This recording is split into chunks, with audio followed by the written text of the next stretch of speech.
Patapos ang pagtatahimpapawid ng 1197 DXSE, ang tanging good news radio.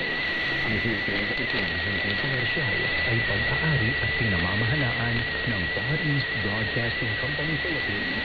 Ang DXSE ay ang lisensya mula sa National Telecommunications Commission na may bilang PSD-0105-2018. Nagsasahimpapawid ang DXSE sa lakas ng Pilipinas sa 1197 kHz sa AM band mula Lunes hanggang Biyernes, alas 5 ng umaga hanggang alas 9 ng gabi.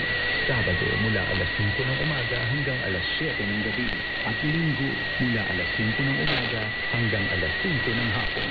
Ang mga studio nito ay matatagpuan sa Circumferential Road, Doña Vicenta Village, Davao City, Davao del Sur. At ang transmitter naman ay nasa Barangay 10-A, Buha Road, San Rafael, Davao City, Davao del Sur.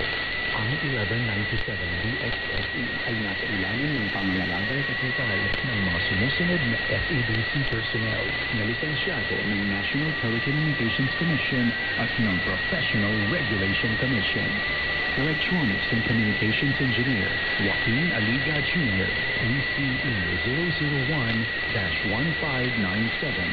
First Class Radio Operators Julius D. Mayapo with NTC number 97-1PXI-19388.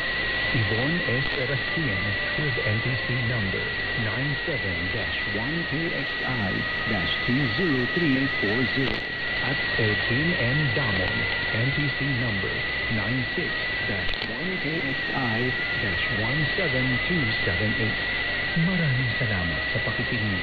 Ito ang 1197 DXSE, ang tanging good news radio. Mga kababayan, ang pambansang awit ng Republika ng Pilipinas.